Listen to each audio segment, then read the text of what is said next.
Naka-transmigrate na ako. Seryoso, napakahirap naman ng simula ko. Pero sa wakas, ako naman ang na-transmigrate. Kaya magiging pinakamalaking kontrabida ako sa mundong ito. Buhahahahaha. Tumahimik ka nga at magtipid ng lakas. Naiipit mo ang carrot ko, Pipi, iligtas mo kami. Malapit na siyang mamatay. Ikaladkad muna natin palayo. Unang hakbang ng kontrabida. Array. Masakit. Masakit ang buong katawan ko. Pero gising ako at buhay. Nasaan si Anan? Magdamag kang binantayan ni Kuya nang hindi man lang kumukurap. Tumahimik ka nga, dahil naiintindihan mo ang wika ng mga espiritong hayop, ibig sabihin ay may kakaiba kang kapangyarihan. May kapangyarihan ng paglilinis sa loob mo na kayang magpagaling ng aming mga kaluluwa. Kailangan mong kumain ng mga mahiwagang halaman para magising ito. Kapag kumain ka, makikinabang din kami. Kakain ng ano. Wala naman akong kahit ano dito. Kami ang maghahanap. Dito lang ako, basta hatian mo ako sa carrot. Tama na nga yan. Si Pipi kaya yan. HMM. Masarap ba ang carrot? Subukan mo, hinati niya sa akin ang carrot na to. Lasang lupa, pero matamis naman. Matamis nga. Salamat. Oo, tinikman ko na, walang lason. Nauna ka ngang tumikim, paano kung may lason pala? Hindi naman pwedeng ikaw ang sumubok. Medyo mapait tong mga ligaw na gulay, pero nakakabusog naman. Masakit pa ba yung likod mo? Hindi masakit. Nagsisinungaling ka. Naamoy ko pa nga ang dugo. Mamaya pagkatapos kumain, papalitan ko ang gamot niya. Teka, naghihilom ang mga sugat ko. Ang antas ko, lumalakas. At may tumutubong bagong ngipin. Makati, sobrang Katie. Gumaling ang isang bahagi ng kaluluwa ko, kaya lumakas din ako ng kaunti. Bakit parang wala ka namang reaksyon dyan? Seryoso kasi ako. Naku, Pipi, ang galing mo talagang magpanggap. Masakit pa ba ang sugat mo? Hindi na. Bagong tubo pa lang yung ngipin mo, huwag mong ikaskes. Gagaling din yan pagkalipas ng ilang araw. Oo nga, babalutin ko lang ang sugat mo, huwag kang malikot. Salamat. Sa nakaraang buhay ko, nag-aalaga ako ng mga giant panda sa zoo. Mas masiselan at mas mahalaga ang mga panda kaysa sa inyo. Pero kayong dalawa, aalagaan ko rin kayo na parang mga totoong panda. Mabigat pa ba ang tiyan mo? Hihilat-hilutin ko pa ng kaunti, ha? Mula ngayon, pamilya na tayo. Ako si Shen Tian. Bibigyan ko kayo ng mga pangalan. Ikaw, si Xiao Wu, Chinga, Feng Niang, at Pai Pai. Ayos ba? Ayos. Nabalitaan mo ba? Magsisimula na ang pagsusuri para sa kakayahan sa alyansa ng mga immortal. Ang premyo para sa unang pwesto ay ang sagradong likido ng makalangit na mata. Isang patak lang nito, makakakita na ang isang ordinaryong tao ng hanggang 10 milya ang layo. Kahit ang bulag, makakakita muli kapag napatakan nito. Totoo ba yan? Bakit naman kita lolokohin pero wala naman tayong kinalaman dyan? Pupunta roon ang lahat ng henyo ng bawat sekta. Xiao Wu. Pwede ba tayong sumali sa pagtitipon na yun? Masyadong maraming mata roon. Baka mabunyag ang pagkakakilanlan natin. Pero kung mabunyag man, ano naman ngayon? Sino mang magtangkang manakit sa amo, dudurugin ko ang kaluluwa niya. At itatago natin ang enerhiyang ito para magmukhang ordinaryong alagang espiritu lang. Amo, kailangan mo ring magpanggap. Magpanggap kang tanga at mahina. Magpanggap kang ordinaryong tao na walang kaalam-alam sa kahit ano. Marunong na rin akong magpanggap. Magdala lang tayo ng sapat na mga carrot, ayos na. Sige, simulan na natin ang paglalakbay. Tingnan nyo, may bulag na nakasakay sa dambuhalang daga. Hahaha, putol ang buntot ng ahas na yon. At kalbo naman ang manok na yon. Para ba talaga sila sa pagsusuri ng kakayahan o nandito lang para mamaalamos? Hahaha, bagay na bagay ang mga walang kwenta. Pati ba naman ang ganyang uri ng tao pwedeng sumailalim sa pagsusuri? Umuwi na kayo, ano pa bang alam gawin ng kapabere niya bukod sa kumain? Hahaha, huwag nyo nga akong patawanin. Ang bayad sa pagpapatala ay 10 mababang uri ng batong espiritual. Ano, walang pera, kung walang pera, lumayas kayo, Chinga. Pumasok po kayo. Maraming salamat. Chinga, anong ginawa mo? Bakit? Binigyan ko lang siya ng kaunting motibasyon. Mukhang may ibubuga nga sila. Ang unang yugto, ang plataporma ng pagsusuri. Amo, ilagay mo ang kamay mo sa batong espiritual para masuri ang koneksyon mo sa iyong alagang espiritu. Kung mas maliwanag ang ilaw, mas mataas ang iyong talento. Ang susunod, si Shen Tian, hahaha. Ha, susubukan ko po. Hahaha, kahit kaunting ilaw ay walang kwenta nga talaga. Sa lagay na yan, naglakas loob pa siyang magpasuri. Inaaksaya mo lang ang oras naming lahat. Namatay ako sa kakatawa. Mas may sigla pa sa kanya yung capybara, hahaha. Imposible yan. Kaya ngang kayanin ng bato ng pagsubok ang atake ng isang makapangyarihang cultivator, Anong klaseng halimaw ba to, Lintik? Bumagsak ba siya ng subukan ng Elder? Hindi, nakapasa siya, pambihirang perpektong marka pa. Nakapasa ka sa unang pagsubok, pero may ikalawang pagsubok pa. Ang panuntunan para sa ikalawang pagsubok sa lambak ng mga ahas ay napakasimple. Pumasok ka sa loob, hanapin ang damo ng hari ng ahas at ilabas mo. Ang damo ng hari ng ahas ay ginagamit para sa paggawa ng banal na likido ng mata ng langit. At ito rin ang pangunahing patunay para sa pagsubok na ito. Ang sino mang makahanap nito ay makakapasok sa banal na sekta at makakatanggap ng malaking gantimpala. Tungkol naman sa lambak ng mga ahas, sa 10 papasok doon, 8 ang tiyak na mamamatay. Siguradong hindi mangangahas pumunta roon ang bulag na yan. Maaari mong piliing sumuko, walang sisisihan sa'yo. Ano ba ang itsura ng damo ng hari ng ahas? Pilak ang buong katawan nito at kumikinang sa dilim. Nasa pinakamalalim na bahagi ng lambak. Nababaliw ka na ba? Ang bumaba sa lambak ng mga ahas, hindi ba't pagpapakamatay lang yon? Natatakot ka ba, kapatid? Hindi. Sinabi ko naman sa iyo, doon ang bayan ko, kayang-kaya natin yan. Ang pagsubok na ito ay may palugit na 3 araw. Ang sino mang makakalabas pagkaraan ng 3 araw kasama ang damo ng hari ng ahas, ay ituturing na nakapasa. Amoy lansa nga ang lupa rito. Amo, sumunod ka sa akin. Alam ko ang daan. Bantayan mo siyang mabuti. Kung makalabas siyang buhay, agawin mo sa kanya ang damo ng hari ng ahas. Shomer, ano ang sinasabi nila? Sinasabi nila na may estrangherong pumasok. Yari na, ako nga yata ang tinutukoy nila.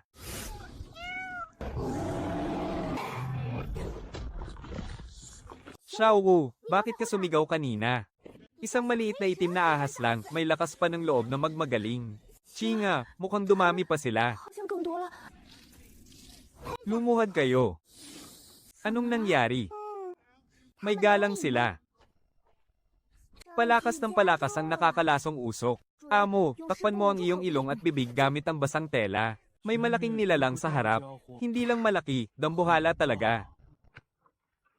Mga hamak na tao, akala nyo ba ay karapat-dapat kayong tumapak sa lambak ng mga ahas? Ang damo ng hari ng ahas ay pag-aari ng hari ng mga ahas. Wala kayo sa kalingkingan ko. Masyado kayong maliliit, hindi man lang kayo magkakasya sa siwang ng aking mga kaliskis. Ano sa tingin mo, sino ang una kong lalamunin, ang bulag na yan? O ang pusa na yan? Hahaha, isang maliit na ahas. Naparito ka rin ba para magpakamatay? Tay. 10 taon tayong hindi nagkita, at mukhang lalo kang tumaba. Kayo po. Kayo po ba ang dakilang Panginoong Tang ng mga ahas? Patawarin nawa ako ng Panginoon, hindi ko po alam na kayo pala ay darating. Karapat-dapat po akong mamatay ng paulit-ulit. Chinga, ano raw ang sinabi niya? Wala po, sinabi lang niya na kilala niya raw ang mga tao sa probinsya ko. At buong puso po niyang ibibigay sa inyo ang damong haring ahas. HMM. Ganoon lang ba siya kadaling kausap? Siyempre, malakas po ako sa kanya. Nasaan ang damong haring ahas? Nasa likod po. Sa pinakataas na bahagi. Sige, tara na. Nasaan na ang damong haring ahas? May nakakuha ba nito? Ha? Ang bulag na yon. Siguradong patay na yon sa loob. Hindi nga niya kayang pumasok doon.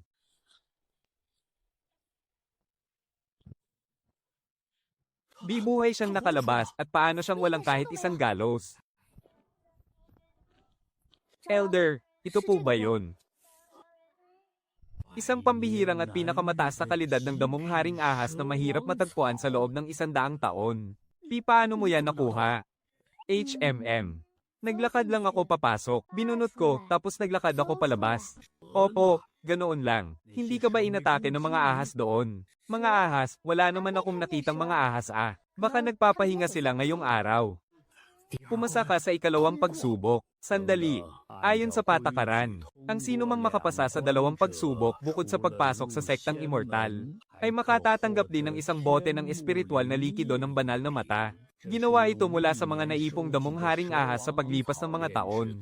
Kahit isang patak lamang nito ay sapat na para maibalik ang paningin. Maaari mo na itong gamitin ngayon. Maaari na po ba itong gamitin ngayon? Ayon sa patakaran, ang sinumang makapasa sa dalawang pagsubok ay maaaring pumasok sa sektang immortal. Aling rurok ng bundok ang nais mong pasukan? Kahit bulag siya, napakalakas naman ng kanyang alagang espiritual. Tiyak na tatanggapin siya ng rurok ng pagpapaamo ng mga hayop. Baka pati ang Danding Peak, interesado sa kanya. Tutal, nakuha naman niya ang damo ng Haring Ahas. Ako, hinding-hindi ko siya kukunin. Kahit gaano pa kataas ang koneksyon niya sa mga spirit beast, bale wala rin kung wala siyang spirit root. Ayoko sa hindi marunong mag-alkaymaya. Kahit nga espada, hindi niya mahawakan ng maayos. Ayaw niyo, sige, akala niyo ba gusto ko rin sa inyo, walang may gusto sa akin, ha? Akin na siya. Ay, sa disoladong bundok, walang pagkain, walang buwan ng sahod, walang tableta. Pero may malawak na lupa, sasama ka ba? Kapatid, ang buong bundok na to, sa iyong sayo na. Magtanim ka lang doon ng kahit ano. Wow. Sige, tara na. Ang disoladong bundok na yun, puno ng masamang enerhiya ang ilalim ng lupa. Kahit isang pirasong damo, walang tumutubo roon. Kung pupunta siya roon, ano naman kaya ang may tatanim niya? Wala siyang mapapala roon. Mas mabuti nga sa disoladong bundok na yun, hindi ko na kailangang dumihihan ng aking kamay. Sandali lang po, hintayin niyo ako.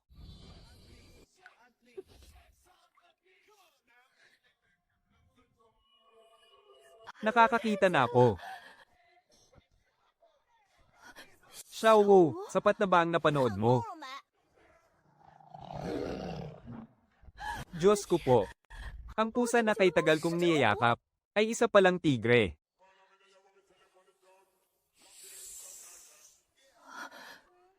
Natulala na si Chinga. Ang ahas na ito, napakaganda. Hindi ka panipaniwala ang ganda niya. Si Feng Niyang, ang amo, ay isa palang phoenix.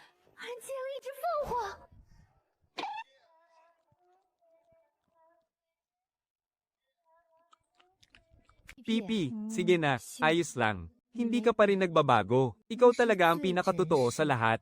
Ang gwapo ni Xiaowu, at napakaganda naman ni Chinga. Napakadangal naman ni Feng Niyang. At si Pipi naman, mukhang tulala pa rin. Hindi naman lugi rito, nahihiya tuloy si kuya. Heto, kumain ka muna. Ayos lang ako, masaya lang talaga ako. O siya, magtrabaho na tayo. Ang tigas na ng lupa rito, namumuo na. Pipi, sa susunod, ikaw na ang bahala sa pagbubungkal ng lupa, ha? Bigyan mo ako ng mas maraming carrot. Ayoko.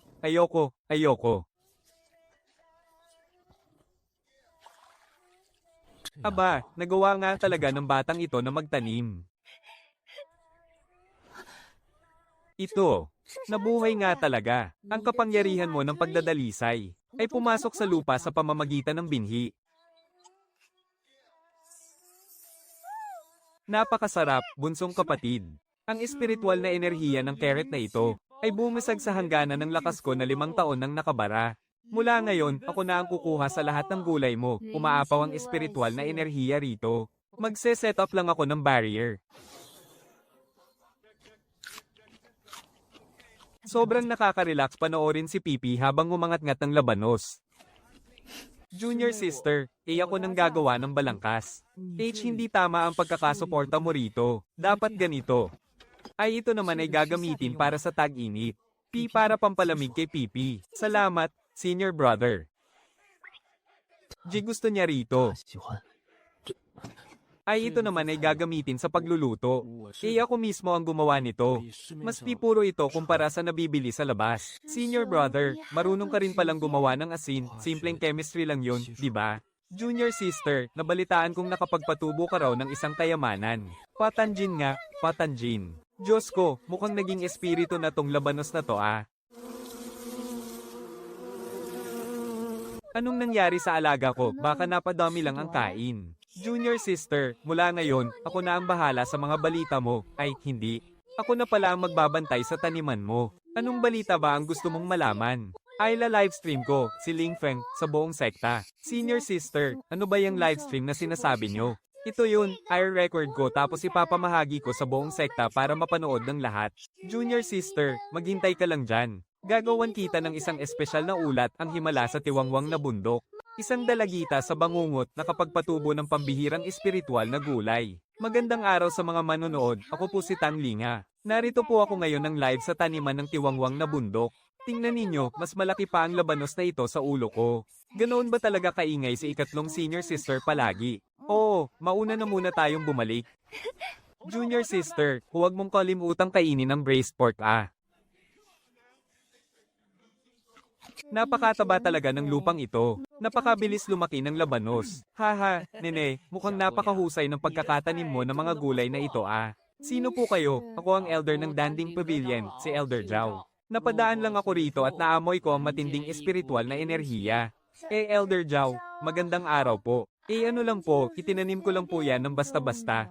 Ang espiritual na enerhiya ng labanos na ito ay maihahambing sa 100 taong gulang na mahiwagang halaman. Kahit ang mga patak ng hamog sa dahon ng pechay na ito ay purong espiritual na likido. Nene, anong klaseng pataba ba ang ginamit mo? Bakit po, nagdidilig lang naman po ako at nagbubungkal ng lupa. Nene, may mungkahi sana ako sa'yo. Masyadong baog ang lupa rito sa tiwangwang na bundok na ito. Isang malaking himala na naipatubo mo ito ng ganito. Ang taniman ng mga halaman sa aking Danding Pavilion ang tunay na espiritual na lupain. Doon ay mayaman sa mga espiritual na ugat ng enerhiya, at napakataba pa ng lupa. Kahit basta-basta mo lang itanim, tatuburoon ang mga pambihirang espiritual na halaman. Kapag sumama ka sa akin, pwede mong gamitin lahat ng pambihirang gamot ko ng libre. Gusto mo bang mad-obal ang kakayahan mo ngayon? Aray! Huwag kang bastos, bata. Pasensya na, Zhang Ao, sadyang ganyan lang siya. Ayos lang, walang anuman. Seryoso ako sa sinasabi ko. Pag-isipan mong mabuti. Ang aking pugon. Elder, ayos lang po ba kayo? Hindi naman po ganyan si Xiao Wo kadalasan. Ikaw. Ang pasang ito. At ang dagang ito. May aasikasuhin pa ako. Mauuna na po ako, Sect Master. Ang bagong alagad sa bundok Beren, hinayaan niyang mang-atake ang kanyang pusa. Pumunta ako roon ng may mabuting loob para turuan siyang magtanim ng gulay. Pero inatake ako ng pusa niya at ang aking pugon. Isang pugon na yari sa 1,000 taon na mahiwagang bakal. Nabasag lang ng pasang yan sa isang hampas lang ng paa niya. Ang taong iyon ay si Lu Xiaoyao. Sect Master, pinatawag niyo po ako, yang alagad mo. Sinaktan ako ng pusa niya at sinira pa ang aking pugon. Elder Zhao, ano namang ginagawa niyo sa bundok Beren ko? Nagtuturo magtanim ng gulay. Kayo na isang dalubhasa sa paggawa ng gamot, nagtuturo magtanim ng gulay. Kung ganoon, pwede rin ba akong pumunta sa Danding Pavilion sa susunod para magturo ng paggawa ng gamot? Basta, ang katotohanan ay nanakit ng tao ang pusa niya. At saka, kung hindi nyo ginalaw ang mga gamit niya, sa tingin nyo ba aatakehin kayo? Sa isang hawak lang nasira agad, ang mahiwagang bakal nyo, baka nga peke lang yan. Tama na yan, Elder Zhao. Kung wala naman kayong gagawin, huwag na kayong pumunta sa bundok Beren. Lu Xiaoyao, pagsabihan mo ang alagad mo at ang kanyang pusa. Sige na, mag-ingat po kayo sa pag-uwi, Elder Zhao. Sa susunod na bibisita kayo, sabihin nyo muna sa akin. Para matalian ko naman ang pusa. May sugat ka. Tulungan mo ako. Huwag kang matakot. Tagapag-alaga ako rito, kaya kung gamutin yan. Hinahabol siya ng mga mangangaso at mukhang napakalubha ng mga sugat niya. May taglay siyang aura ng sinaunang Tiango. Heto, kumain ka muna. Salamat. Sumama ka na sa akin mula ngayon, ha? Gusto mo bang tawagin kitang Dahuang? Junior sister, nabalitaan kong may nailigtas ka na naman. Nagluto ako ng sabaw ng karne para lumakas siya. Dumami na naman ang pamilya natin, napakabuti naman. Magpakasaya muna tayo ngayon habang kaya pa natin. Ano tong amoy na ito? Ang bango naman. 20 taon kong tiniis ang balakid na ito sa aking kapangyarihan. May naputol na kahit kaunting bahagi nito. Sa pagkakataong ito, kaya ko na kayang pawiin ng masamang enerhiya. Napakayabang ng bulag na iyon, hindi niya alam kung ano ang makabubuti sa kanya. Kung hindi siya mapapasa akin, sisirain ko na lang siya. Guru, bakit po kayo gumising ng napakaaga ngayon? Karaniwan naman po, hindi kayo bumabangon ng hindi nagtatanghali. Mukhang sumikat yata ang araw sa kanluran ngayon. Nene, hindi ordinaryo ang mga gulay mong ito. Sumunod ka sa akin. Napakalamig naman sa lugar na ito. May isang selyo rito. Isang napakalakas na selyo. Pero unti-unti na itong lumuluwag. Sa ilalim ng tigang na bundok na ito ay ang bitak patungo sa sinaunang bangin ng mga demonyo. 10,000 taon na ang nakalilipas. Ito ang bangin na magkasamang sinilyohan ng tatlong lahi, ang mga demonyo, tao, at mga engkanto. Ang nakakulong sa loob ay isang nilalang na hindi kayang puksain maging ng mismong kalangitan. Umalingasaw ang masamang enerhiya mula sa bitak. 20 taon ko itong binantayan dito gamit ang aking kapangyarihan para pigilan ang selyo. Dahil sa mahabang panahon ng pagbabantay. At sa unti-unting pagkalat ng masamang enerhiya, nalasan na ang aking buong katawan. Kung magpapatuloy ito sa ganitong bilis, hindi na ako aabot ng 3 taon pa. Ang labanos na iyon. Ang mga itinanim mong gulay ay kayang pawiin ng masamang enerhiya. Naramdaman kong nabawasan ng kaunti ang lason sa aking katawan. Sa loob ng 20 taon, ngayon lang may nakalaban sa masamang enerhiyang ito. Nene, hindi lang basta gulay ang itinanim mo. Ito ay isang lunas, kung ganoon, magtatanim pa ako ng marami. Para madugtungan pa ang buhay ni Guro. Ang bulag na iyon, ang lasinggerong iyon, ang walang kwentang pasang iyon. Maayos ko naman siyang inanyayahan na pumunta sa Danding Pavilion. Ngunit hindi siya marunong rumespeto. Kung hindi ko rin naman siya makukuha, mabuti pang wasakin ko na lang siya.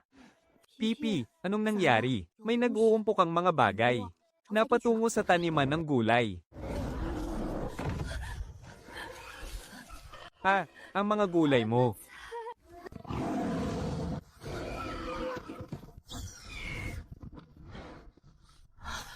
Pipi, marunong ka pala ng ganyang diskarte. Ang lakas ko kasi mahilig akong kumain ng carrot.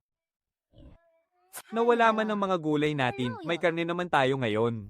Bunsong kapatid, saan mo nakuha ang napakaraming baboy ramo na to? Kusa silang lumapit sa akin. Kuya, marunong ka bang magkatay ng baboy? Ha, biro lang. Bilang isang tagapagluto sa ating sekta, napakadali lang sa akin ang magkatay ng baboy. Kailangan mo ba ng tulong? Ate, kaya mo bang gumawa ng forma sayo ng apoy? Gusto ko kasing ay ihaw tong baboy. Ayan, handa na. Tingnan nyo.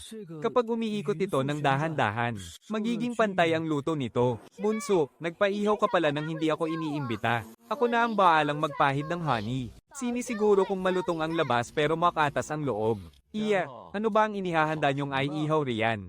Ang bango, Guro, tikman nyo po. Espesyal ko po itong inihanda para sa inyo. Malutong sa labas, makatas sa loob at talagang napakasarap. Napakasarap, anong karne ba ito? Siyam na ikot ng bituka ng baboy. Siyam na ikot ng bituka. Ha. Guro, kakasabi nyo lang kanina na masarap ito. Nercord ko, buti nga sa inyo. Ang bituka naman kasi, mataas talaga ang protina. Nito, teka, bakit wala pa ring balita sa kawan ng mga baboy ramo? Elder Zhang, naubos po ang kawan ng mga baboy ramo. Ano? Hinuli po sila, inihaw, at kinain ng nakatatakot na babaeng iyon.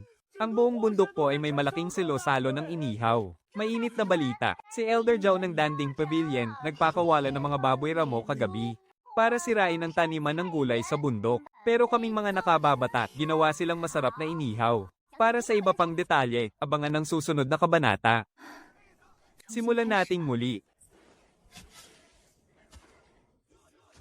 Ineng, pasensya na sa istorbo. Napadpad ang matandang ito sa paglalakbay. Nang maamoy ko ang isang pambihirang enerhiya, kaya sinundan ko ito rito.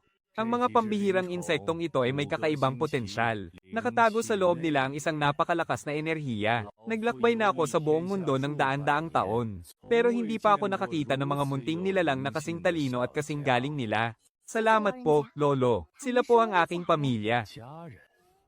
Iya, alam mo ba kung ano talaga sila?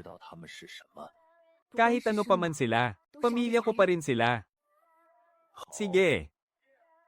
Hindi naman kita pipilitin. Babalik na lang ako sa ibang araw upang bumisita. Medyo kawili-wili rin ang taniman mong ito ng gulay. May bakas sa kanya ng enerhiya mula sa platong sooyaw. Hindi mabubuting tao ang mga taga-Yas Haupik.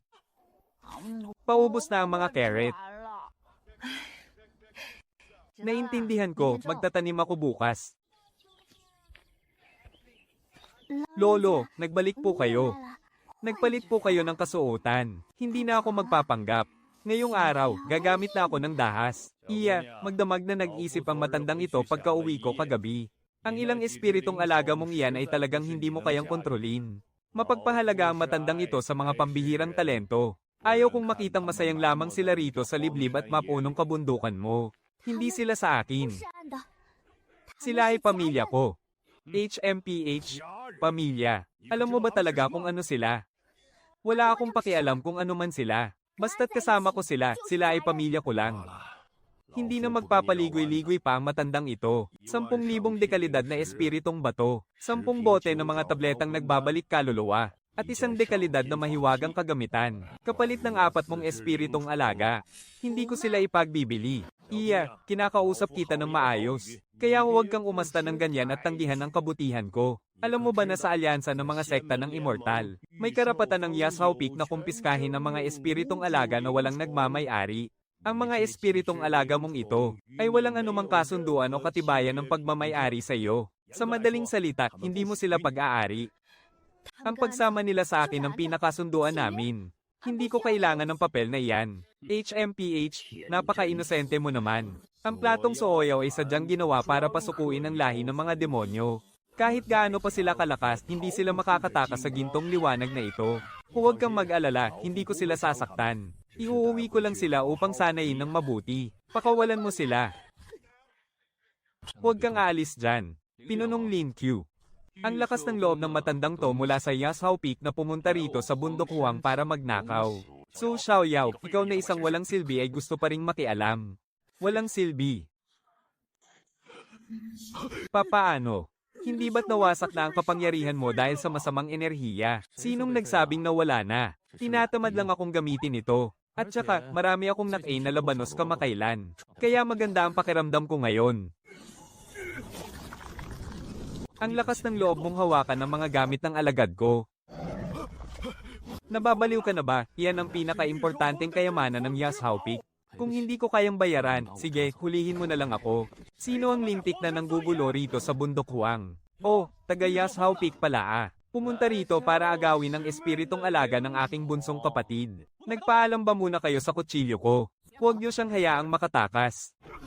Bibinabalaan kita. Mamaylason to, ang lalakas ng loob nyo. Isa akong elder ng Yashao Peak. Elder, ako naman ang panganay na alagad ng bundok Huang. Ang taga na to ay para sa labanos ng bunsong kapatid ko.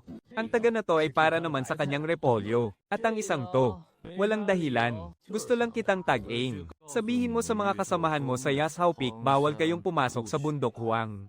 At huwag na huwag ninyong hahawakan ng kanyang espiritong alaga. Kahit isang hibla ng balahibo nito, huwag ninyong gagalawin. Itapon niyo ang taong yan. Sa labas.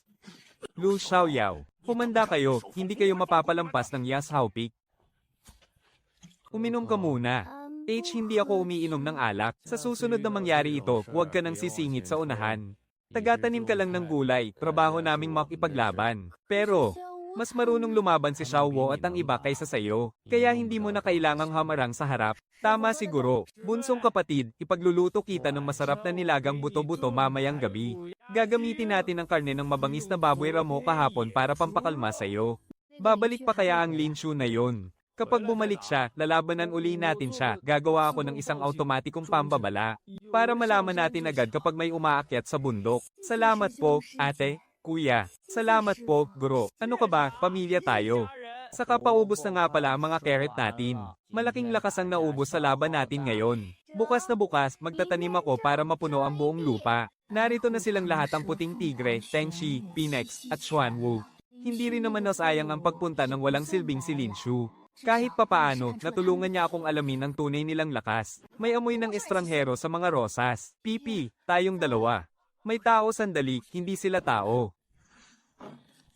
Tengshi, puting tigre, Phoenix, at Xuanwu. Nakatakas kami sa inyo noon. Ngayong araw, sisingilin namin kayo ng may kasamang interes. Sekta ng Xuanyen, naglalakas loob pa kayong pumunta rito. Sila ang mga kaaway na nagtaksil at umatake sa atin noon. Hindi ko kailanman malilimutan ang amoy nila. Kuya Lima, medyo marami sila. Noon, pinalibutan kayo ng alyansa ng mga sekta ng Immortal at ng sekta ng Xuanyen. Nagkaisa sila para lipulin kayo. Nabasag ang inyong mga banal na kaluluwa kaya tumakas kayo rito sa masukal na bundok at nagpanggap ng mga alagang hayop. Ngayong araw, wala nang alyansa ng mga sekta ng Immortal na tutulong sa inyo. Pakawalan nyo sila. Isang hamak na mortal, hindi alam ang limitasyon niya. 50 beses, nagtanong ka ba muna sa akin? Matagal ko nang sinabi sa inyo, May kakaiba sa babaeng yon at ang limang ito ang mga kasabwat niya. Kailan mo pa subukan mong hulaan? 你猜， Ha? Maanghang na tubig sili. Ang anghang. Kuya tatlo, napakaanghang. Sekta ng Xuanyen. Ang mga natitirang kampan mula sa digmaan ng immortal at halimaw noon. Nakita ko ang mga tala tungkol sa inyo sa mga kasulatan ng ating sekta. 20 taon na ang nakalilipas nang lipulin kayo ng alyansa ng mga sekta ng immortal. Mukhang may ilan pa palang nakatakas sa lambat. Isang lasenggong nawala ng lakas dahil sa mapamaslang na enerhiya. Naglalakas loob ka pa ring harangan kami. Hindi ba't nilamon ka na ng mapamaslang na enerhiya? Gumaling ako matapos kong kainin ang labanos ng aking alagad. Ang taga na ito ay para sa labanos ng aking bunsong kapatid. Ang taga na ito ay para sa kanyang repolyo. Ang taga na ito ay para sa kanyang bituka. Huwag na kayong mag-aksaya ng lakas. 3 araw ko itong inihanda. Tingnan ninyo kung paano tatagain ng ating master kuya ang kaaway. At kung paano ikukulong ng ating pangalawang ate ang kaaway gamit ang kanyang forma sayon. Nilipol ng pang-apat na kuya ang mga kaaway gamit ang patagang sandata. Ang galing, sa isang hampas lang ng palad ni Guro, 2 agad ang tumalsik. Habang narito pa ang puwersang pangkulong ng mga halimaw. Walang silbi lang ang mga alaga ninyong espiritu. Kapag nakuha na namin ang pinagmulan ng kapangyarihan ng Diyos ng mga halimaw, mamamatay kayong lahat. Sumpaan ng makalangit na aso.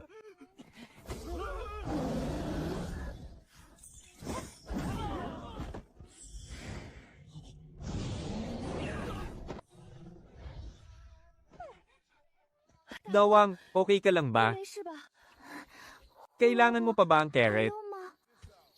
Itinago ko to ng matagal, sa'yo na.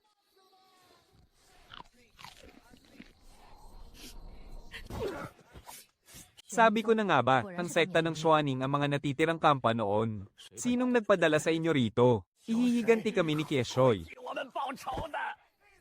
Kieshoy, si Han Kieshoy ba? 寒秋水， Ang laging nagdadala ng gamot mula sa bulwagan ng Danding. Yung may peking ngiti na yun.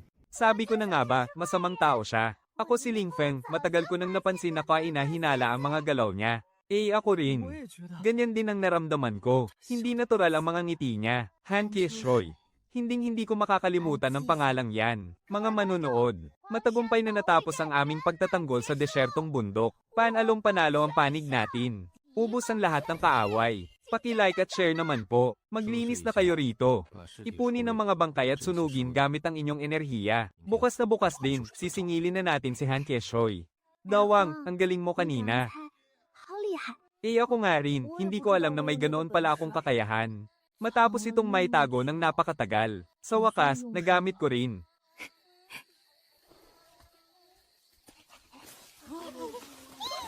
Ang mga nangyari ngayong araw. Nakita ninyong lahat, may lomet na ang selyo.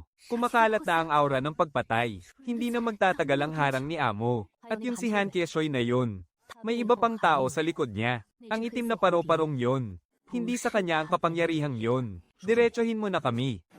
Kailangan nating maging mas malakas. 30% pa lang ng kapangyarihan natin ang bumabalik. Para maabot ang antas na kaya na nating protektahan si Amo. Kailangan nating maibalik ang kahit 50% man lang.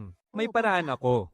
Paano tayo babalik sa dati? Yung pagpapalitan nyo natin. Sa itsura nating ito ngayon. Kahit nga anyong tao, hindi natin mapanatili. Sandali lang naman. Kaya nga sabi ko, maghanda muna tayo. Hindi ngayon. Patuloy tayong pinapalakas ng kapangyarihan sa paglilinis ng ating amo. Kung patuloy nating kakainin ang mga gulay na itinatanim niya, pagkalipas pa ng ilang panahon, pansamantala nating magigising ang ating anyong tao. At pagkatapos, paano naman bago mangyari yun? Patuloy na magpanggap bilang alagang hayop. Patuloy siyang protektahan. Patuloy na kainin ang kanyang mga carrot. At pagkatapos, makisama sa ating amo gamit ang anyong tao natin. Seryoso ka ba? Ang tagal na natin siyang niloloko. Tapos bigla na lang tayong magiging tao. Sinabi naman niya na kahit ano pa tayo. Pamilya pa rin tayo. Tinutupad niya ang pangako niya. Gumawa muna tayo ng marka rito. Para saan naman ang marka? Para kapag bumalik tayo na may anyong tao na, mahahanap pa rin natin ang lugar na ito. Alis na tayo, baka magising na siya pagbalik natin. Aba, isang magandang dalaga pala ito. Ate, sa tingin mo ba mukha akong tao o mukha akong Diyos? Hoy, hoy, hoy. Linya ko yan ikaw nagunggong ka. Bakit ba ang dulas ng dila mo? Mahirap na talaga ang buhay sa mundo ngayon, Isang hayop na nagbabalat kayo para humingi ng basbas, lapastangan ito sa batas ng langit. Ano ba? Teka lang, kuya, pag-usapan natin ito ng maayos. Nasaan ba ako? Sino ba ako? Ayos lang ba? 没事吧？ Naku po, ang init naman ng ulo ng kapabere ninyo. Mula ngayon, tatawagin na kitang madaldal. Anong madaldal? Oo, dahil ang dami mong sinasabi, kaya madaldal. Hindi ako madaldal, magaling lang akong magsalita. Sige na, maganda naman pakinggan ang madaldal, mukha pang may pinag-aralan. Mas maganda yan kaysa sa wangkay ng kapitbahay nating si Mang Wang. Siya nga pala, ate, inagaw mo kasi ang linya ko kanina. Kaya hindi natuloy ang basbas ko. Kaya naman, tingnan mo, ayon sa patakaran, kapag humihingi po kami ng pagkilala sa aming anyo, dapat nyo pong sagutin kung tao o Diyos. Inagawan nyo po ako ng sasabihin, sinira nyo po ang plano ko. Hindi na nga po tataas ang antas ng kapangyarihan ko nito. Hindi na ako makakapamuhay sa mundong ito. Tsaka ang lawak naman po ng lugar ninyo. Napakadami pa pong malalakas na kuya at ate rito. Kaya po, parang awa nyo na, ampunin nyo na ako. Mabilis po akong kumilos, masipag ako at mahusay manghuli ng mga daga sa bukid. Kaya ko rin pong mag-comedy at magpatawa. Magandang araw po, Kuyang Puting Fox. Magandang araw po, Ateng Chinga. Napakahusay naman po ng mga kaliskis ninyo, napakaganda. Paano nyo po kaya yan inaalagaan, hindi ko alam kung paano. Pero sa bagay, napakaganda rin naman ng hubog ng aking katawan. Magandang araw po, Ating Angkwan. Napakaganda ng mga balahibo nyo, mas maganda pa sa tunay na phoenix. Hindi. Kayo nga pala talaga ang mismong phoenix. Ginoong Pai, napakalakas po ng sampal nyo kanina, ramdam na ramdam ko ang puwersa. Halatang halata pong bihasa kayo sa laban. Mula ngayon po, ituturing ko na kayong sarili kong kuya. Nako, Ginoong Pai, napakabait nyo naman po. Sige po, kakainin ko na. Napakasarap po ng carrot na ito, pambihira. Mas masarap pa ito sa lahat ng bagay na ninakaw ko.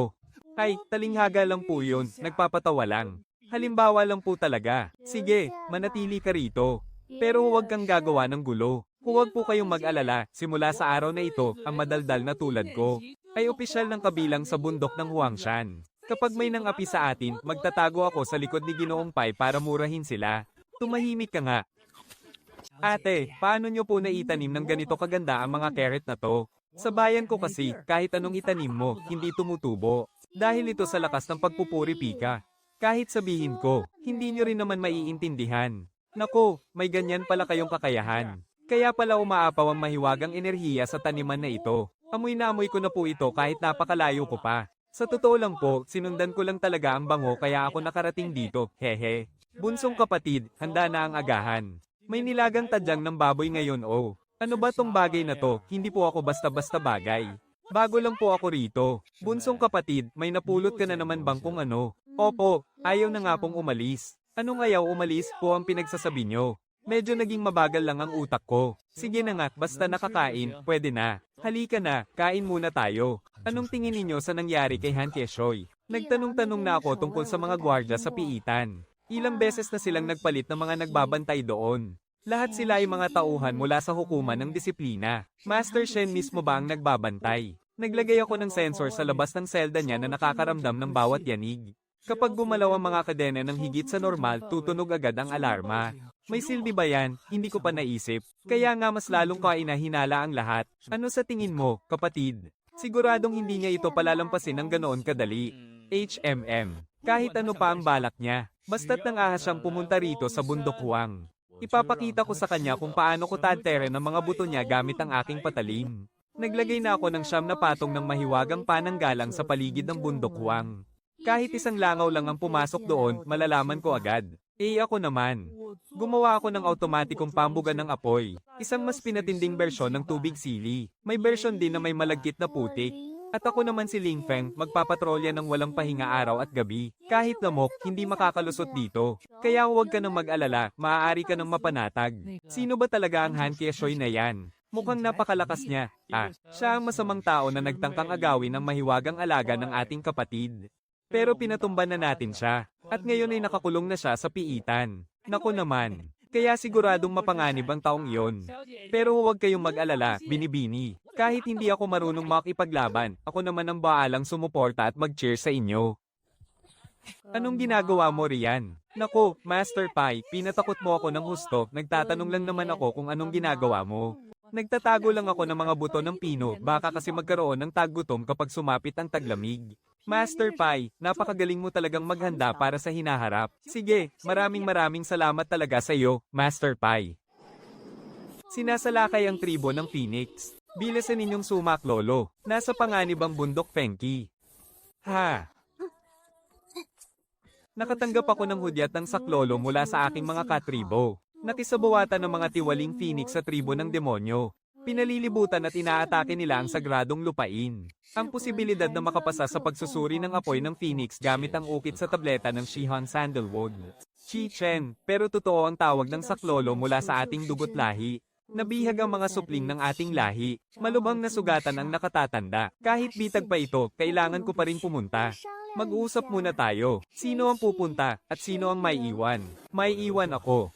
Hindi ligtas si Master kung mag-isa lang siya. Kailangang may magbantay sa bundok. Ako ang may pinakamalakas na depensa, pero mabagal akong tumakbo. Kaya mas mabuting ako ang magbantay rito. Sige na, kayo na ang pumunta. Kung ganoon, kaming tatlo ang pupunta. Kaya mo ba mag-isa rito? Kaya ko. Babantayan kong mabuti si Master sa loob ng 3 araw. Opo. Anong problema, Master? Bakit gising pa kayo sa kalagitnaan ng gabi? Gusto sana naming lumabas para mamasyal ng ilang araw. Mamasyal? Opo. Maglilibot-libot lang sa malapit. Matagal-tagal na rin kasi kaming hindi nakakapag-unat-unat ng katawan. May iwan si Pipi para samahan ka. Ayos ba? Sige, mag-ingat kayo. Umuwi kayo agad kapag tapos na kayong mamasyal, ha? Huwag kayong lalayo. Umuwi kayo rito para kumain. Pagkalipas ng 3 araw. Matulog na po kayo, ate. Parang nakita ko si Puting Fox kanina. Kuya, lumipad na sila palayo. Oo, namamasyal sila. Mamamasyal sa kalagitnaan ng gabi. Hayaan mo na silang umalis. Kung ganoon, matutulog na rin ako. Magandang gabi, Sir Pipi. Magandang gabi, ate. Naipadala na ang signal ng saklolo ng bundok Fenki. Naniwala siya. Naramdaman ni Feng Niyang ang tawag ng saklolo ng kanyang kalahi. Siguradong naniwala siya. Umalis na silang tatlo, ang puting tigre, si Tengshi, at ang Phoenix. Ang natitira na lang ay ang capybara na yun, isang aso, at isang musang. Kapag tinalo natin ang mga alagang hayop na ito, tingnan natin kung ano pa ang magagawa niya. Ito na ang pinakamahina nilang depensa sa bundok ngayon. Nandoon lahat ang daluyan ng tubig, ang taniman ng gulay, at ang selyo. Alam ko. Shen-Tian, akala mo ba nanalo ka na dahil lang kinulong mo ako rito? Maghintay ka lang. Pipi, namamasyal ba talaga sila? Opo. Kapatid, hindi ka ba natulog magdamag? Hindi ako makatulog. Nag-aalala ako sa kanila. Sumama sina Xiao Wo at Chinga kay Feng Niyang kaya walang mangyayaring masama sa kanila. Kapag nagsama-sama ang tatlong yan, kayang-kaya nilang lumaban at tumakas. Sino ang makakaharang sa kanila? Luto na ang agahan natin. Buong gabi kong pinakuluan ng sabaw ng tadyang, kaya higupin mo na habang mainit pa. Kapatid, may nabalitaan ako. Ano, si Master Kiyo ng Danding Pavilion, nakipag-alyansa sa bulwagan ng disiplina. Ngayong araw, sa gitna ng plaza ng sekta, ay magdaraw sila ng isang maringal na pagsusuri ng mga espiritong hayop. Sinasabing susuriin daw ang kakayahan ng lahat ng espiritong hayop sa buong sekta. Ang mga babagsak ay kailangang irehistro muli. Irehistro muli, ano namang ibig sabihin yan? Sa madaling salita, ang sino mang espiritong hayop na hindi papasa sa pagsusuri, ay ituturing na mabangis na hayop na walang may-ari, at may karapatan ng sekta na pilitin silang kunin. Tayo ang pinupuntirya nila. Alam nilang wala na rito si Xiao Wo at ang iba pa. Hindi naman siguro ito nagkataon lang, di ba? Targetin man tayo o hindi, kailangan pumunta ni Pipi. Kailangan ding pumunta ni Kangkang. Saka si Dawang, si Suizuizi rin. Sasama ako rin. Ako ang magpapalakas ng loob kay Master Pai. Dapat ding sumama si Kangkang. Kahit papaano, espiritong hayop ko pa rin siya. Ang seremonya ng pagsusuri ng espiritong hayop sa ating sekta ay naglalayong suriin ang lakas ng dugo at kakayahan ng lahat ng espiritong hayop dito. Hahawakan ng espiritong hayop ang bato ng pagsusuri. Kapag umilo ang bato, ibig sabihin ay nakapasa ito. Ngunit kung wala itong reaksyon, ituturing itong mabangis na hayop na walang may-ari. At ang sekta na ang magpapasya kung ano ang gagawin dito. Hahaha, narito na naman ang mga taga-Huangshan. Ngayong araw, wala man lang silang dalang tigre o ahas. Isang capybara, isang weasel, isang aso, at saka isang daga. Pagsusuri ba talaga ng lakas ang pinuntahan nila rito? O baka naman magbubukas sila ng zoo? Tingnan nyo, nakasuot pa ng vest yung weasel. Naku, nakakatawa talaga, hahaha. Ano naman ngayon kung naka-vest ako? Fashion to, ano bang alam nyo, mga hanggal? Hahaha.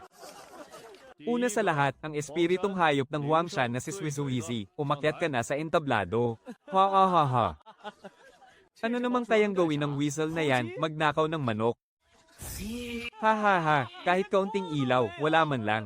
Walang kwenta, ang weasel ay weasel pa rin. Magaling ka lang sa pagnanakaw at kalokohan. Pero bagsak naman sa pagsusuri ng espiritu. Ikaw ang walang kwenta. Buong pamilya mo ang walang kwenta. Ang tawag ko rito, tinatagong husay. Bagsak, bumaba ka na. Ayos lang yan, kada rating lang natin kaya hindi pa natin nakakain ng mga gulay na tinanim ko. Kapag kumain ka ng marami niyan, lalakas ka talaga. Seryoso. Kakain ako, araw-araw na akong kakain yan simula ngayon. Anong inom-inom, huwag kang ang uminom. Ang ikalawa, ang espiritong hayop ng mapanglo na bundok si Dawang. Pasa. Ang ikatlo, ang espiritong hayop ng bundok Huang, si Kangkang. Pati ba naman daga, isa sa ilalim sa pagsusuri ng espiritu? Ano naman ang kayang gawin ng dagang yan? Magnakaw ng mantika, hahaha. Ang Kangkang ko ay isang espiritong daga, alam nyo ba yun? Ha, tingnan nyo bilis, ang puting espiritong Soro mula sa tuktok ng mga amansador. May pambihirang dugong may 5 singsing. Balita ko, naiintindihan ng Soroong yan ang salita ng tao at marunong pa siyang sumayaw. May natatanging abilidad. HMP? Nako naman. Minamaliit ng Soroong yan si Pipi. Natatanging abilidad. Iba talaga ang mga espiritong hayop mula sa tuktok ng mga amansador. Anong nangyari? Anong meron doon? Parang natakot yata sa capybara yan. Imposible naman, di ba? Lahat talaga ng espiritong hayop ng tuktok ng mga amansador ngayong taon ay namumukod tangi. Bro, anong ginawa mo? Wala naman akong ginawa. Bakit biglang tumakbo ang unicorn nyo? Tinakat yata at pinatakbo ng capybara yan. Imposible naman yata yan. Sino ba talaga o ano ba talaga ang capybara yan?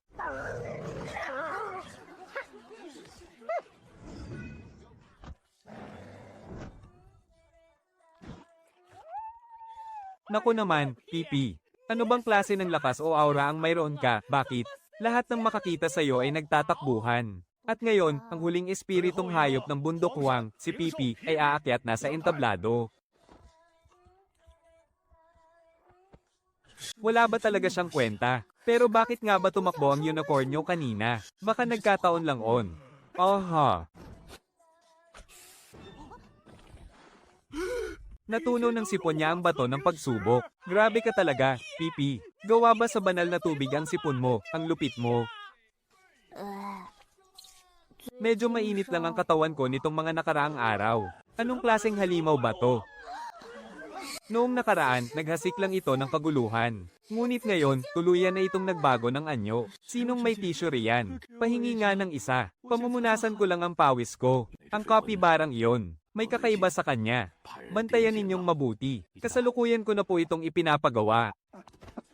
Pauwi na ako, pauwi na. 回家。 Teka, nasa panganib si na Feng Niyang. Pipi, ihatid mo ako roon, dali. Kumapit kang mabuti. Naku naman, Master Pai, sandali, hintayin mo ako. Hindi pa ako nakakasakay. Huwag ka nang sumama. Sige na, Tai Lu. Babalik na lang ako sa mansyon para magbantay. Laban, ate. Laban, Master Pai.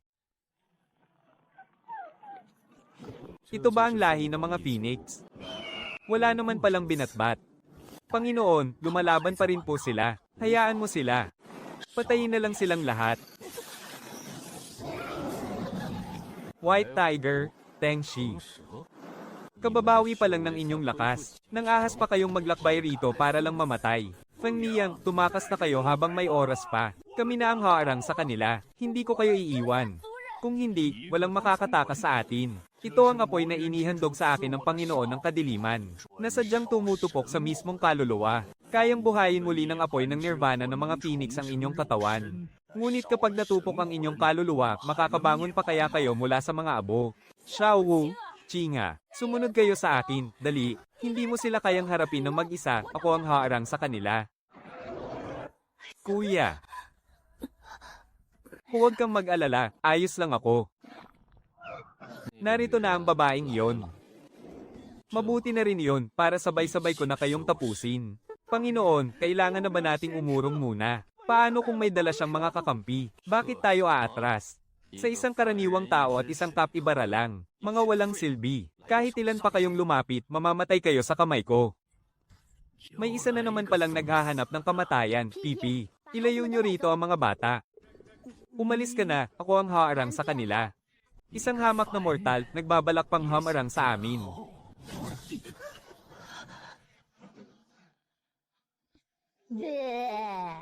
Mukhang hindi mo naman pala kaya, Walang kwenta.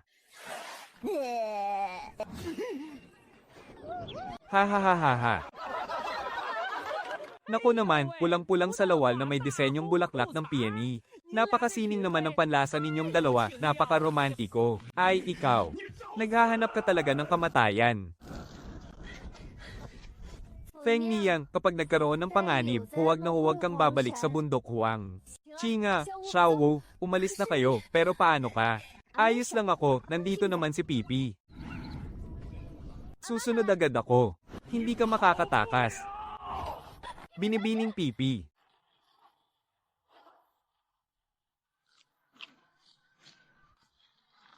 Imposible, anong klaseng depensa ito?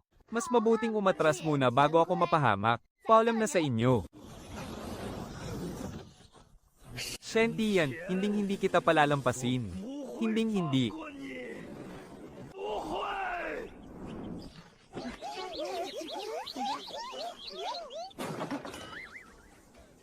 Ano to? Ay, mga panauhin. Magluto ka muna ng pagkain, damihan mo. Manatili muna kayo rito ngayon, bukas na natin pag-usapan ng iba. Mga kaibigan, may malaking balita. May kawan ng mga phoenix na dumating sa liblib na bundok. Mga totoong buhay na phoenix.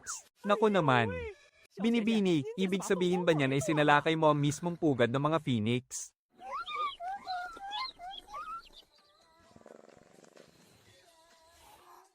Ayos ka lang ba? Ayos lang ako, nandito naman si Pipi. Feng Niyang, HMP. Sasabihin mo ba sa akin na pumunta ka lang doon para maglaro? Nagsinungaling ako sa iyo dahil ayaw kong mag-alala ka. Panginoon, hindi naligtas ang bundok Feng Shixi. Ang mga nakaitim na kapa na iyon ay mga tauhan ng Panginoon ng Muyuan. Gusto nilang agawin ang kapangyarihan ng lahi ng Phoenix. Kumampi sa kanila si Xuanfeng. Nagsasabuwatan sila mula sa loob at labas. Malubhang nasugatan ng mga elder. Banihag ang mga maliliit na Phoenix. Kailangan ko talagang pumunta roon. Pero natatakot akong masugatan ka kapag sumama ka. Kaya sinabi ko na pumunta lang ako para maglaro. Masakit ba? Ako ang amo mo. Nasasaktan din ako kapag nasa sugatan ka. Alam ko. Huwag mo na ulit akong lolokohin sa susunod, ha? Kahit gaano pa kadelikado, pupunta pa rin ako. Mayroon naman akong si Pipi. Pwedeng isanla si Pipi. Natatakot akong mamatay ka. Hindi ako mamamatay, kailangan ko pang magtanim ng mga labanos para sa atin, Sheng Tian, nakuha mo ba at naibalik ang maliit na phoenix? Mabuti naman, para hindi ko na kailangang hanapin pa sila isa-isa. Sheng Tian. Akala mo ba nanalo ka na dahil lang kinulong mo ako rito?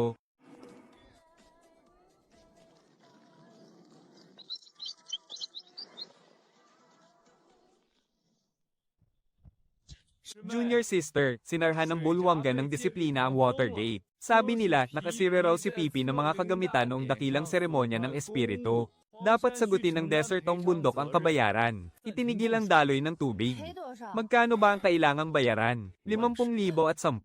Isang tulo lang ng sipon ni Pipi, 50,000 na. Grabe naman, hindi ba pagnanakaw na yan sa harap-harapan? Banal na relikya raw ang tawag doon. Pero sa totoo lang, napakababa naman ang kalidad ng sarili nilang bato. Tapos isisisi pa kay Pipi. May personal na galit si Master Kyo at Master Shen sa isa't isa. Sa panig naman ng Sect Master, hindi muna natin mapipigilan to, kaya ay la-livestream ko na lang para ibunyag. Pero sabi ng Danding Pavilion, pinoprotektahan lang daw nila ang ari-arian ng sekta. At patakaran daw talaga ang pagtigil sa daloy ng tubig. Pumunta ako roon sa itaas ng ilog para tingnan. Nakalock ng mahigpit ang water gate. At nasa kamay iyon ni Master Shen. Hindi pwede to, nagugutom na ang mga bata. Kailangan muna nilang mabusog bago ang lahat. Saan naman tayo kukuha ng makakain yan? Tuyong-tuyo na nga ang tubig dito. Nalanta na ang lahat ng mga gulay. Nangluluya na ang mga ulo nila. Hindi ba may malalim na lawa sa likod ng bundok? Tiyak na may mga pagkaing dagat doon. Kumuha tayo ng pagkaing dagat para lumakas naman ang mga bata. Sina Feng Niang, Xiaowu, at Chinga, manatili muna kayo rito sa bundok para magpagaling. Pipi, tara na. Ate, kahit may dragon pa sa malalim na loang iyon, kailangan pa rin nating kumain. Tara. Tara na, marami pa akong gagawin. Huwag mo naman akong hilahin.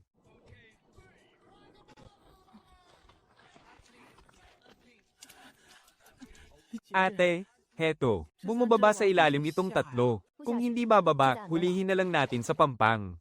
Sapat na to para sa isang kainan ng aso. Ang sarap ng tubig. Aba, napakatamis naman talaga ng tubig na to.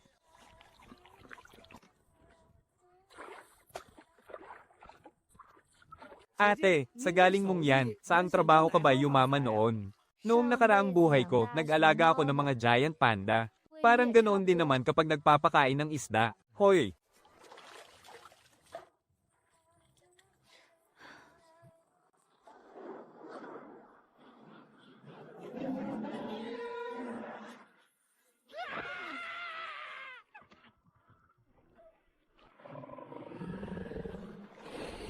Sinong nagsabi sa inyong manghuli ng isda sa lawa ko? Lumayas kayo, alis kayong lahat dito. Sa iyo ba tong loang ito, ikaw? Naiintindihan mo ba ang sinasabi ko? Oo, naiintindihan kita. Hindi ka ordinaryong tao. Magsasaka lang ako. Nanghuli lang ako ng kaunting isda rito sa lawa para aipakain sa mga bata. Kung hindi po ninyo gusto, tititran ko po kayo ng kalahati. Masakit ang mga harapang ngipin ko, hindi mo ba nakikita? 1,000 taon ng masakit ang ngipin ko, manghuli na kayo kung manghuhuli kayo ng isda. Huwag niyo akong mainggayan, gusto ko lang mapag-isa habang masakit to. Panginoon, ako na po. Ikaw si Tengshi. Kilala mo ako. Huwag ka nang lumuhad, hindi pa bumabalik ang kapangyarihan ko. Hindi ko yan karapat-dapat tanggapin. Sabihin mo nga, paanong sumakit ng ganyan ang ngipin mo? 1,000 taon. 1,000 taon na akong humihigop lang ng malabnaw na sabaw. Kahit karne, hindi ko manguya. Noong huli akong nagnakaw ng isang baka para kainin, 3 araw at 3 gabi ko itong ninguya. Sa huli, nabulok na lang at nangamoy ang baka. Buksan mo ang bibig mo. Sige na, buksan mo. Nakasaksak pala ang bagay na ito ng 1,000 taon. Bakit hindi ka agad nagpahanap ng magtatanggal nito? Sino ba namang mangangahas na lumapit sa akin? Tumatakbo agad sila kapag nakikita ko.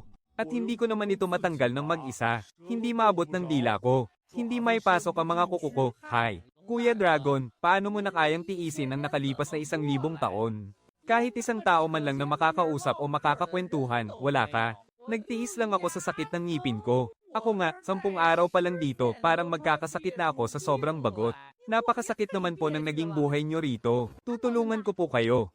Tatawagin ko si Lolo Pai para tumulong. 3, 2, 1. Bitaw.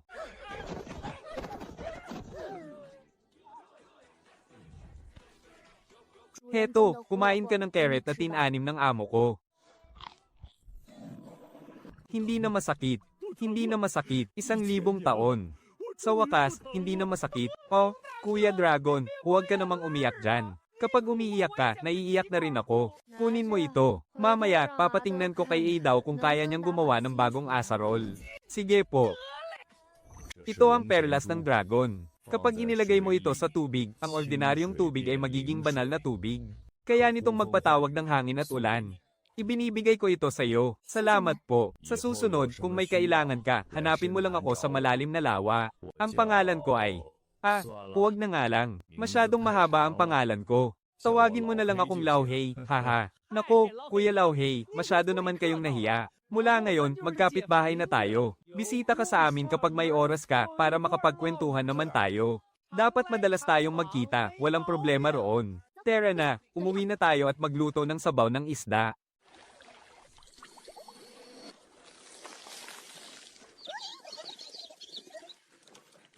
Ang tubig na ito, mas mabuti ito ng 10 beses kumpara sa mahiwagang sapa na ninakaw ni Kuya Danbing. Saan mo nakuha ito, kapatid? Ang lakas ng mahiwagang kapangyarihan nito ay 20 beses na mas matindi kaysa sa karaniwang banal na tubig. Kapag madalas nating ididilig ito sa taniman, ang lupa ay magiging isang sagradong lupang taniman. Ay ito. Hindi ito tugma sa agham ng mahiwagang tubig. Nakasara at nakakandado ang harang ng tubig sa itaas. Saan galing ang tubig na ito? Kapatid, palihim ka bang nagukay hanggang sa umabot sa ilog sa ilalim ng lupa? Napakalaking balita nito. Wala naman akong gaanong kakilala. May itim na dragon sa malalim na lawa sa likod ng bundok, nene.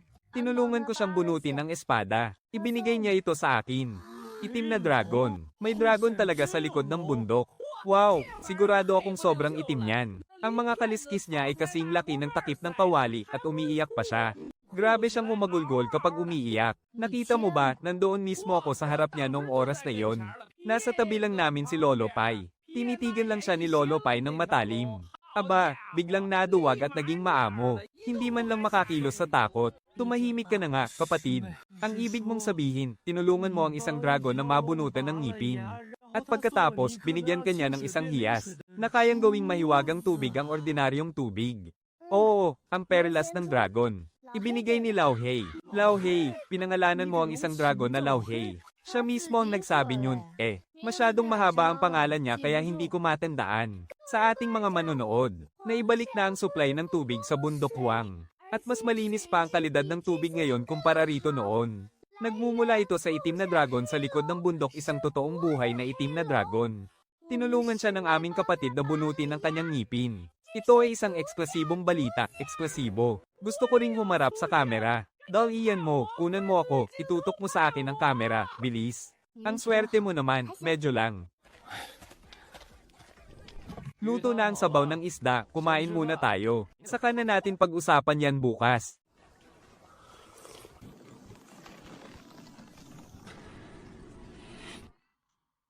Nabigo po kami.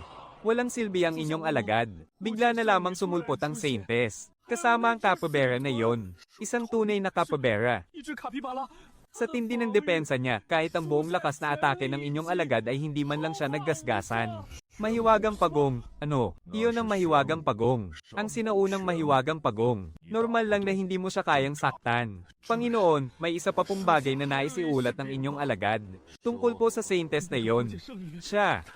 Noon po, bigla niyang hinayla ang aking pantalon. Nang humakbang siya palapit sa akin. At biglang sinunggaban ng baywang ng aking pantalon. Hindi man lang po nakakilos ang inyong alagad. Ang fallen phoenix ng bundok Xuanfeng.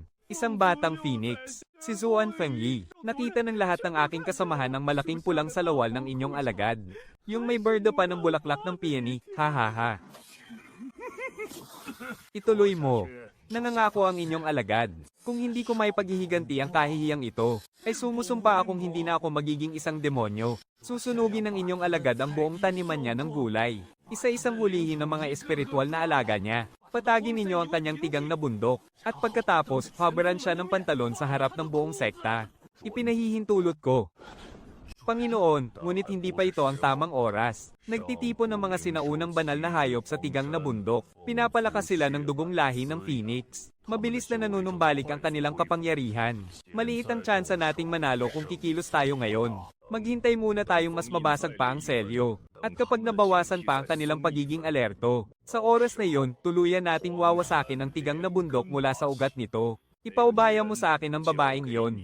Salamat, Panginoon. Panginoon, itinapon ko na po yung pulang-pula mong salawal. Opo.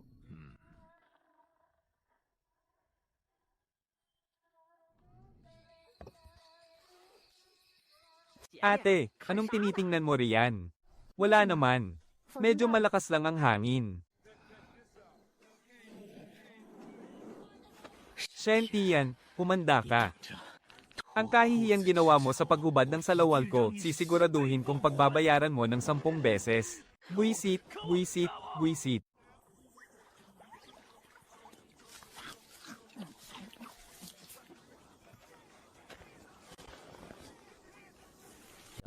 Hindi lang basta nag-aalis ng masamang enerhiya ang mga gulay mo.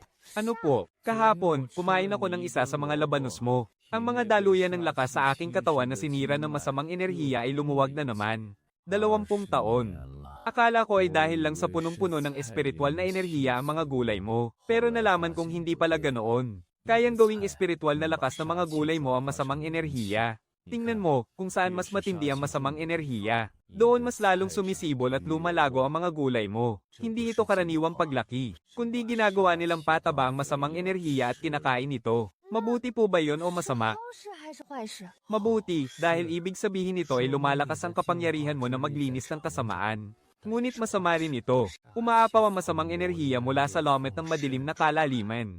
Habang mas marami ang kinakain ng mga gulay mo, lalo namang lalaki at babuka ang lomet na iyon. Maliban na lang kung kaya mo itong takpan. Kundi, darating ang araw na aahon mula sa ilalim ng lupa ang mga demonyo sa kailaliman. Paano naman po yung tatakpan, hindi ko rin alam. Pero baka may nakakaalam. Ito ang kasulatan ng kadiliman. Nanggaling ito sa lomet ng madilim na kalaliman. Gamitin mo ang iyong kapangyarihang maglinis upang ubusin ito. Paano ko po gagawin? Huwag mong pilitin, mag-relax ka lang. Isipin mo ang iyong taniman ng gulay, ang iyong mga espiritual na alaga, dahil sila ay bahagi ng iyong sarili. Pabalaykan mo siya. Tama. Mula ngayon, mag-ensayo ka na araw-araw. Kailan ka kaya makakakain ng 10 piraso ng isahang kainan? Pagkatapos, tuturuan kita sa susunod na hakbang kung paano ilabas ang kapangyarihan ng paglilinis para maprotektahan ng sarili at magapi ang kaaway. Sect Master, bakit po kayo naparito? Ikaw ba ang nagtanim ng lahat ng ito? Opo. Pero saan naman galing ang tubig? Sa mahiwagang lawa sa likod ng bundok. Yu Chao, itim na dragon, at Anbang Tabalaya. Nagbigay siya ng isang kawayan. Binunot ng itim na dragon, tama. Napakalaki talaga ni Kuya Dahey. Umiiyak siya ng napakalakas. Munting Phoenix. Opo. Sinakop ng mga masasamang tao ang tahanan ng mga kalahi ni Feng Niang. Kaya pansamantala muna silang tumitira rito sa akin. Hindi kumikibo si Phoenix Lord Lu. May problema ba? Sino ba talaga ang disipulo mong iyan? Magsasaka lang, isang magsasaka, pero nagawa niyang pabilibin ang itim na dragon para magbigay ng kayamanan. Magsasaka lang, pero nakakapag-alaga ng Phoenix. Baka. Sinwerte lang po. Lu Xiaoyao, ang selyo ng mahiwagang kapangyarihan ay lumuwag ng 3 beses kamakailan. At nangyari ang lahat ng iyon pagkadating ng batang ito. Nagkataon lang ba? Hindi ito nagkataon. Sinasipsip ng mga gulay niya ang masamang enerhiya. Ang pagluwag ng selyo ay isang side effect lang. Pero tinutulungan niya tayong malunasan ng pinakaugat ng problema. Kapag napuno na ng mga gulay niya ang buong bundok, tuluyan ng mauubos ang masamang enerhiya. Gaano katagal bago mangyari iyon? Hindi ko alam. Hindi na rin magtatagal ang selyo ng mahiwagang kapangyarihan. Kung talagang malulunasan ng mga gulay niya ang pinakaugat nito, protektahan mo siyang mabuti. Siyempre naman, bata, alagaan mong mabuti ang taniman mong ito. Sabihin mo lang sa sekta kung may kailangan ka. Sect Master, sinira niya ang mga pananim ng sekta. Putulan siya ng tubig. Hindi pa tayo tapos.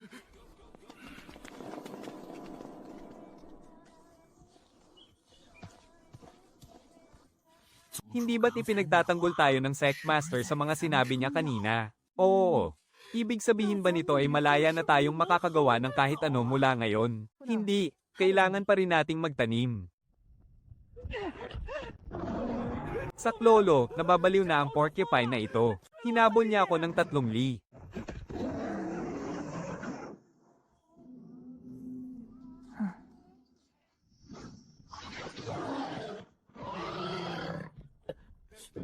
Ang porcupine na ito ay parang naghatid ng pagkain sa atin. Pipi, baligtarin mo siya.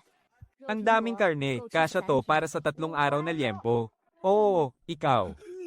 Mailap pala sa tao ang alaga mo. Sa susunod, huwag ka nang tatakbo sa gulayan. Kuya, may karne na, may dagdag ulam mamayang gabi. Sige, itong mga tinik ng porcupine. Itatabi ko para gawing pantusok sa barbecue. Ate, ang lupit ng ginawa mo, mas masarap pa sa pakiramdam kaysa sa manampal ng mukha. Anong sampal? Gusto ko lang namang magtanim ng tahimik.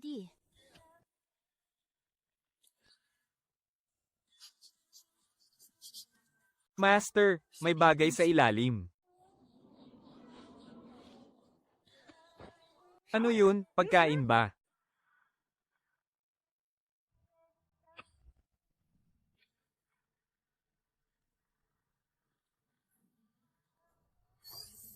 Ang lugar kung saan patungo ang enerhiya ng mahiwagang lupain. Maraming senyales ng buhay doon.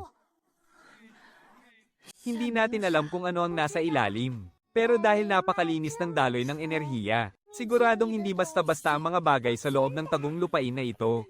Ate, pwede bang? Huwag nang bumaba. Paano kung may mga halimaw sa loob? Titingnan natin.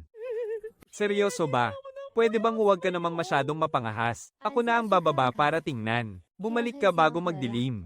Sasama ako sa'yo. Huwag na. Pipi, Xiaowu, Chinga, Feng Niyang, kayo na ang magbantay sa bahay. Dawang, bantayan mo ang bahay. Sasama rin ako. Each cheer ko si Master Pai. Tara, alis na tayo. Kapag hindi ka pa nakabalik bago magdilim, bababa ako para hanapin ka.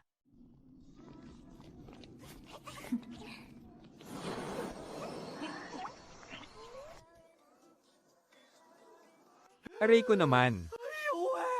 Grabe, napakatindi ng lugar na to. Hindi lang iisa ang sinaunang mahiwagang hayop dito. Ang enerhiya rito ay 10 beses na mas puro kaysa sa labas. Master, ang lugar na ito. Baka sakaling makahanap tayo rito ng paraan para labanan ang kailaliman ng kadiliman.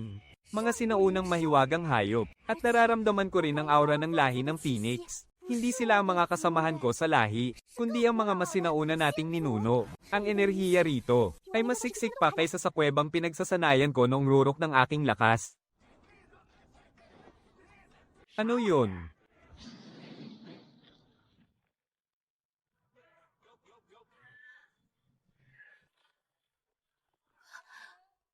Master, may koneksyon ka ba sa lugar na ito? Hindi ko alam. Maaaring mas komplikado pa ang pinagmulan mo kaysa sa iniisip natin. May gusali sa harap, puntahan natin. Ito ang pinagmulan ng ating 4 na lahi. Ayon sa mga lumang kasulatan, nag-alyansa rito ang mga ninuno ng 4 na angkan 10,000 taon na ang nakalilipas, upang magkatuwang na selyuhan ang kalaliman ng kadiliman. Nang makumpleto ang selyo, pati ang lugar na ito ay naiselyo na rin. Kaya walang sino mang makakahanap dito. Ang selyo rito ay nakakonekta sa selyo ng kalaliman ng kadiliman. Hala, may gumuguho sa itaas. May sumasalakay sa bundok Huang. Kailangan nating bumalik. Nasaan nagtatago si Shen Tian?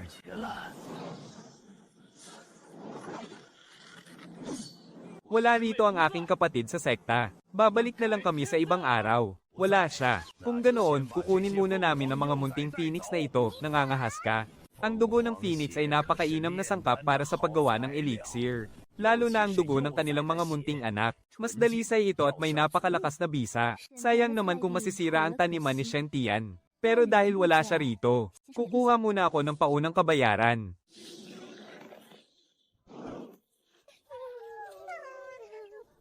Pipi, protektahan mo sila. May dugo ka ba ng angkan ng Phoenix? Oo. Kung ganoon, dumaan ka muna sa akin. Sa tingin mo ba kaya mo ako? Matapos mong apihin ang aking kapatid sa sekta, nagpaalam ka ba sa akin?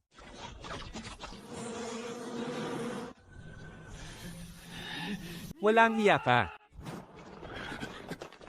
Tigil. Nangangahas ang mga kampa ng kalaliman na pumasok sa sekta ng Xiaoyao. Isang hamak at sirang sekta lang ang sekta ng Xiaoyao. Papatagin din ito ng Panginoon ng kalaliman sa lalong madaling panahon. Ano ito? Sinaunang ugat ng enerhiya. Sinaunang ugat ng enerhiya. Oo. Siya ang nakatuklas nito. Hiha, lumipat ka na lang sa bundok ng mga banal na nilalang upang doon tumira. May mas magagandang kapangyarihan at kagamitan doon. Pati na rin mas malakas na selyo ng proteksyon. Ang mga munting phoenix mo ay magiging mas ligtas doon. Tama ang sinasabi niya. Hindi na natin kayang ipagtanggol ang lugar na ito sa susunod na pagkakataon. Ang kapangyarihan ng paglilinis mula sa ugat ng enerhiya at ang mga sinaunang banal na nilalang. Gusto niya akong laging bantayan ng malapitan. Pero hindi naman ako napili para pumunta. Sasama ako.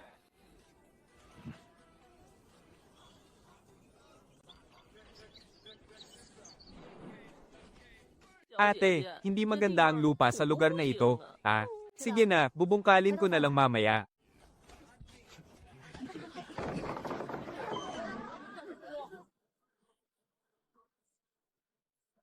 Balita ko, ikaw raw yung magsasaka rito. Mukhang malalakas yung mga mahiwagang insekto mo. Ah. Hoy, kinakausap kita. Narinig kita. Ano bang gusto mo? Maglaban tayo ng kaunti. Hayaan mong labanan ng alaga ko ang mabalahibo mong hayop. Natatakot ka ba?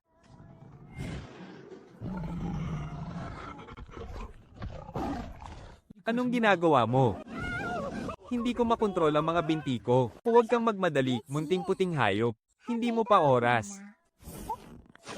Hoy, Xiaobai, anong ginagawa mo? Hindi ko rin naman gustong gawin ito, pero hindi sumusunod sa akin ang katawan ko. Naku naman. Naka-handstand sa ere. Kahit sa circus, walang maglalakas loob na gumawa niyan. Anong ginawa mo sa mga mahiwagang alaga namin? Wala naman. Pinagunat ko lang sila ng mga butot kalamnan. Masama sa katawan ng laging nakahiga.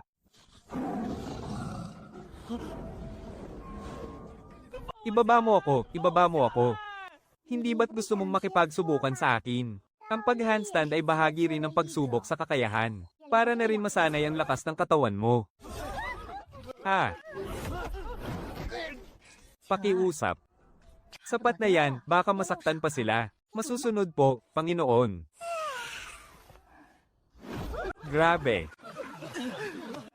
Ikaw. Sa susunod na pumunta ka rito, pananatilihin kitang naka-handstand hanggang sa maubos ang isang insenso. Ha ha ha. Master B, tingnan mo sila, ha ha ha. Ate, nakita mo ba yon? Takot na takot sila, napaihi pa sa pantalon. Nakita ko. Linisin mo ang sahig mamaya, umamoy na. Sa ganyang lagay, nang ahas pa silang maghanap ng gulo. Huwag kang pakasisiguro, sinusubukan ka lang ng pinuno ng sekta. Hayaan mo silang sumubok, basta ako, magtatanim lang dito sa lupa ko. Iya, hindi mo na may tatago ang galing na ipinakita mo ngayong araw. Hindi ko naman ipinakita, sila lang tong naiihi sa takot. Lalo ngang hindi may tatago yan. Kahit kaunting ora lang ng isang sinaunang banal na nilalang. Hindi na kayang tiisin ng mga ordinaryong mahiwagang hayop. Ano nang gagawin natin? Wala namang dapat gawin. Kung ano man ang dumating, haharapin natin. Basta't maayos ang pagtatanim mo sa lupa mo, walang makakagalaw sa'yo. Saka kasama mo naman ang pinuno ng sekta nila ngayon. Kaya hindi sila mangangahas na galawin ka. Sa buong mundo, ikaw lang ang tanging girong kayang magpalaki ng isang phoenix. Ano ba talaga ang balak ng pinuno ng sekta? Ang iyong kapangyarihan sa paglilinis, ang iyong mahiwagang alaga at ang daloy ng iyong kapangyarihan. Kung magagamit niya yan, siguradong poprotektahan ka niya. Kaya gawin mong kapakipakinabang sa kanya ang mga itinatanim mo. Sige, pag-iisipan ko. Pinuno, sa katawan ng babaeng ito, ay napakaraming nakatagong lihim. Ang sinaunang puting tigre, si Tengshi, maging ang Phoenix at Xuanwu, lahat sila ay sumusunod sa utos niya. Kapapanganib natin siyang manatili rito balang araw. Isang kapahamakan o isang kayamanan. Depende yan sa kung paano mo siya gagamitin. Ipahayag ang utos ko, na bawal ng manggulo ang mga alagad ng Yushu Peak sa kanya. Ibigay ang lahat ng kanyang hihilingin. Ngunit pinuno. Gusto ko lang makita, kung ano ba talaga ang mapatutubo niya sa lupang yan. Mas malala pa ang lupang ito kaysa sa tigang na bundok. Ate, kahit sa tigang na bundok, mayroon pa rin kaunting sustansya sa lupa. Pero dito, walang-wala talaga, purong bato lang. Wala na tayong ibang magagawa. Sige, subukan muna natin. Hi! Oh, ibinibenta mo ba ang mga gulay mo? Hindi. Dodoblehin ko ang bayad gamit ang mga mahiwagang bato. Hindi pwede, kakainin pa yan ng mga alaga ko. Kung ganoon, ipagpapalit ko ang aking mahiwagang leon. 不要。 Ayoko, hindi ko kayang pakainin yan. Ha ha ha. Ang mahiwagang leon mo nga, naiihi sa takot kapag nakikita si Xiao Wu.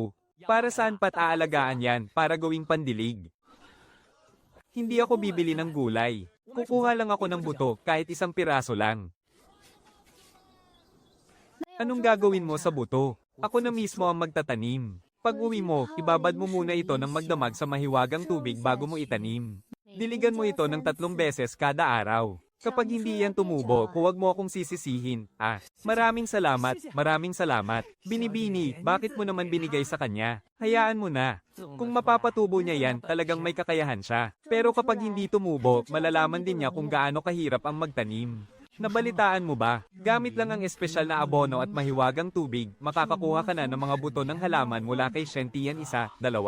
Walang limitasyon, tumatanggap lang siya ng mga espiritual na bato, mahiwagang abono, at mahiwagang tubig. Ang Shen-Tian na ito. Sinong mag-aakalang sa pagtatanim lang ay makakabuo siya ng napakaraming koneksyon?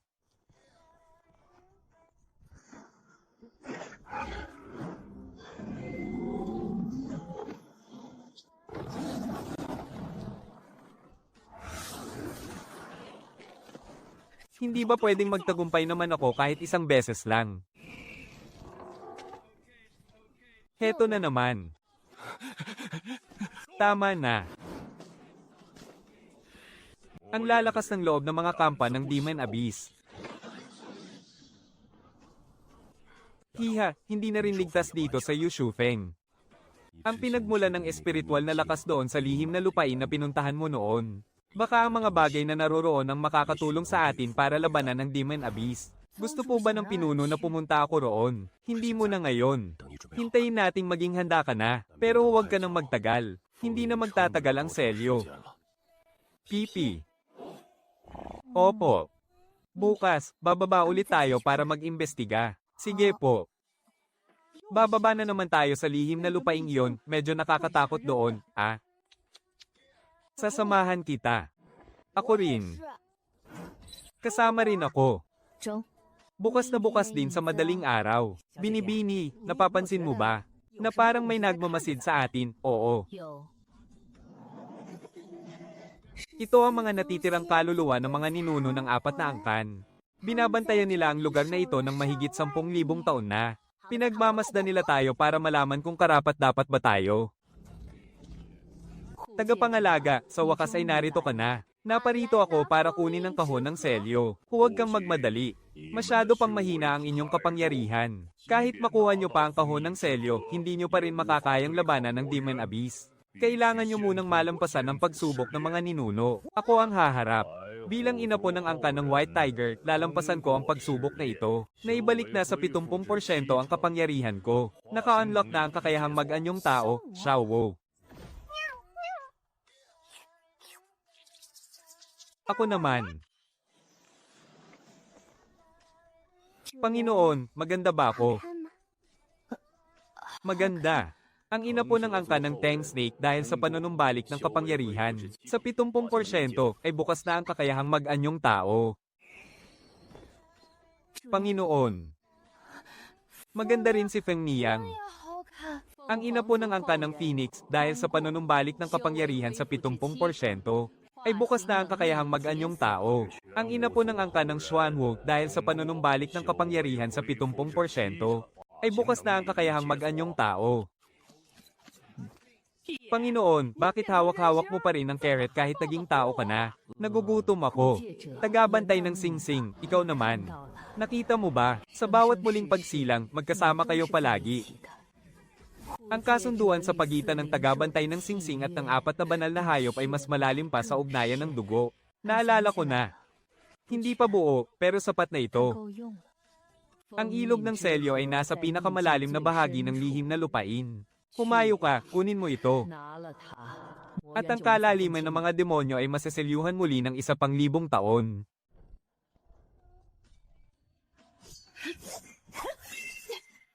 Alam ko namang ito ang ipinunta mo rito.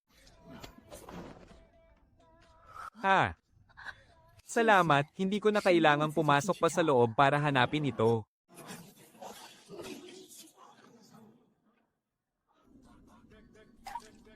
Hindi ko po nagawang pigilan si Ginang. Patawad, kasalanan ko po ito. 我的错。 May butas ang proteksyong kalasag. Pero kung wala ng tubig, 追！ kapatid, anong nangyari? Inagaw ang ilog. Ano ang inagaw? Nawala ang kanyang aura. May paraan siya para itago ang kanyang presensya. Ako. Pupunta ako para tingnan ang pasukan ng lihim na lupain. Kapatid, sino ang gumawa nito? Si Han Kisheng. Pupunta ako sa Danding Pavilion para hanapin siya. Huwag na, wala na siya sa Danding Pavilion, tumakas na siya. Sa pamamagitan ng ilog ng selyo, masiselyuhan muli ang lomet ng kalaliman ng mga demonyo ng 1,000 taon. Ngunit nasa mga kamay niya na ngayon ang ilog. Ang maaari niyang gawin ay alinman sa sirain ng ilog, upang tuluyang mawala ng kontrol ang kalaliman ng mga demonyo. O kaya naman ay gamitin ang ilog para makipagkasundo sa kalaliman ng mga demonyo.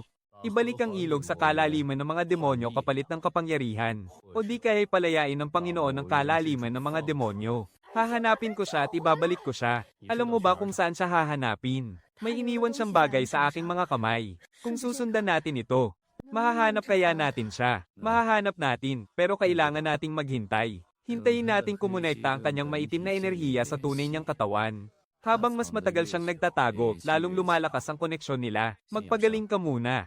Nakuha niya ang kahon. Pero nasa iyo pa rin ang kapangyarihan mong maglinis. Nariyan pa rin ang gulayan. At ang undead mong alaga. Hanggat narito pa ang mga ito, may pagkakataon pa tayong bumawi. Akala ko talaga kapag nakuha ko ang kahon, panalo na tayo. Sa mundo ng kultibasyon, walang ganoong kadaling panalo dahil lang nakuha mo ang isang bagay. Kapag nakuha mo, aagawin ng iba. Kapag inagaw mo pabalik, aagawin ulit nila. Ang paulit-ulit na agawan ng talagang normal dito. Sige. Kung ganoon, aagawin ko ulit ito pabalik. Wala na ang kahon, pero narito pa ang lupa natin. Kumain muna tayo, saka na natin pag-usapan kapag tapos na. Mas matatag ang ating nakababatang kapatid kaysa sa inakala ko. Hindi naman talaga siya ganoon. Ang mahina at duwag na babaeng nakikita mo sa labas. Sadyang tamad lang siyang magpanggap sa harap ng ibang tao. Ate, nawala ang kahon, hindi ba kayo nagagalit? Galit ako, pero walang magagawa ang galit. Hindi makakalayo ang kumuha ng kahon. Mayroon pa akong nenen, ang aking gulayan, at may pandilig pa ako. Marami akong oras para makipagtagalan sa kanya at kahit nakuha niya ang kahon. May kinikilalang amo ang kahon. Ang kahon ng selyo ay pag-aari ng tagapangalaga ng singsing. Hindi ito basta-basta magagamit ng kung sino lang ang kumuha nito. Kahit naaga niya ito, hindi sigurado kung magagamit niya. Tama ang sinabi ninyo, aking Panginoon. Nakakonekta ito sa kaluluwa ng may-ari ng singsing ng selyo. Walang kapangyarihan ng paglilinis si Han Keshoy. Kapag pinilit niyang gamitin ito, makakaranas siya ng ganting pinsala. Mukhang isang malaking sakit sa ulo ang inagaw niya. Pero hindi rin natin siya maaaring hayaang hawakan yon ng matagal. Tutulungan siya ng mga mula sa kailaliman ng mga demonyo na sirain ang koneksyon. Kaya kailangan nating magmadali. Simula bukas, mag-insayo ako para sa kapangyarihan ng paglilinis. Sinabi ni Guro na kaya natin siyang hanapin sa pamamagitan ng pagsunod sa maitim na enerhiya. Eddie, magpapalakas ako hanggang sa maramdaman ko na siya. Hindi pwedeng mapabayaan ang lupain. Babawiin natin ito mula sa mga demonyo. Kailangan selyuhan ng sumpa ng demonyo. Isa-isa lang natin itong gagawin. Sasamahan kita. Sige. Kahit magkasama nating gamitin ang mga bagay sa singsing, ganoon lang naman pala yun. Balang araw, mapapasunod din kitang kilalanin ako bilang master mo.